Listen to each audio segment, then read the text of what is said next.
학습장애, ADHD, 틱장애. 익숙하진 않지만 한 번쯤은 들어보셨을 것 같은데요. 예전에는 그렇게 흔한 병은 아니었지만 현대사회가 다양화, 기능화, 복잡화되면서 이게 나타나는 질병 중에 하나라고 할 수 있습니다. 오늘은 그 중에서도 소아 어린이를 집에서 키우시는 분들이라면 관심을 가지실 만한 스펙트럼 장애에 대해서 알아보도록 하겠습니다.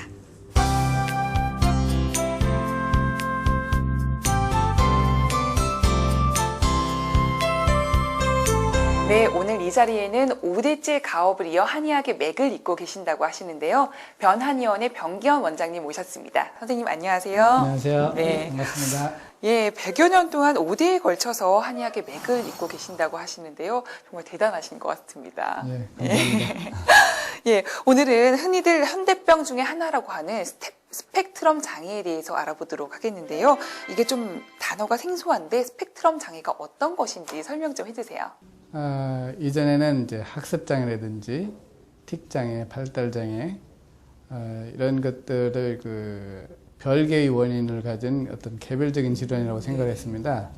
그러나 최근에는 이것이 Functional Disconnection Syndrome이라고 그래가지고 뇌의 기능적 이상으로 오는 그런 질환이라고 그래가지고 스펙트럼 질환이라고 하고 있는데요. 스펙트럼이 잘 아시다시피 빨주노초, 파남보 색깔을 가지고 있잖아요. 근데 경계가 있습니까? 없습니까? 경계가 좀 애매모호하죠. 예, 그렇죠. 그런 것처럼 틱이라든지 발달장애, 학습장애, ADHD 이런 증상들이 어떤 경계가 불분명하게 공통적으로 가지는 증상들이 있는 것을 이제 스펙트럼 장애라고 이렇게 얘기를 하고 있습니다.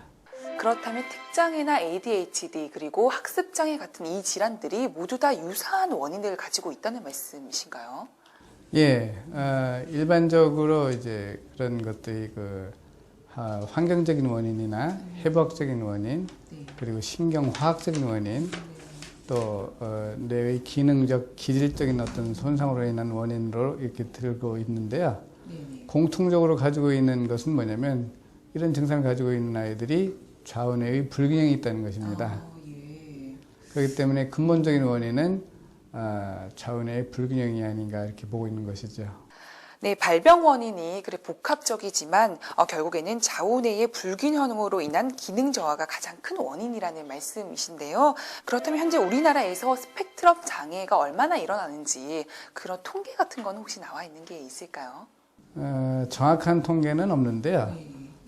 미국의 예를 든다면 1990년에서 1995년 사이에 2.5배로 증가했던 그런 질환들이 2000년도의 조사에 의하면 적어도 6명 중에 1명은 스펙트럼 장애를 앓고 있거나 이와 유사한 질환을 앓고 있는 것으로 나타나고 있는데 우리나라에서도 해마다 마치 전염병처럼 기하급수적으로 이런 질환들이 늘어나고 있는 추세입니다. 예, 그렇게 최근에 발병률이 높아지고 있다면 오히려 한의학에서는 좀 생소한 질환인 것 같은데 어떤가요? 그렇지는 않고요. 우리 한의학에서도 오지라고 그래가지고 소개되고 있는데 오지라는 것은 어지, 행지, 입지, 치지, 발지를 얘기합니다. 이 중에서 어지라는 것은 말이 늦은 것이고요. 입지라는 것은 좀 일어서는 것이 늦는 것이고 행지는 이제 보행이 늦은 것을 얘기하는 건데 이런 것은 다 발달장애를 이야기한 것이고요. 특히 우리 눈이라는 것은 오장육부에 전기가 모인 그런 곳인데 눈의 움직임을 보아 아이들의 어떤 뇌의 상태를 관찰하기도 합니다. 네, 그럼 구체적으로 스펙트럼 장애라고 할 수 있는 그런 증상과 특징에 대해서 알아보도록 하겠습니다. 학습장애, 틱장애, 발달장애, ADHD 같은 어떤 이런 질환이 있는 경우에는 어떻게 구분이 가능할까요?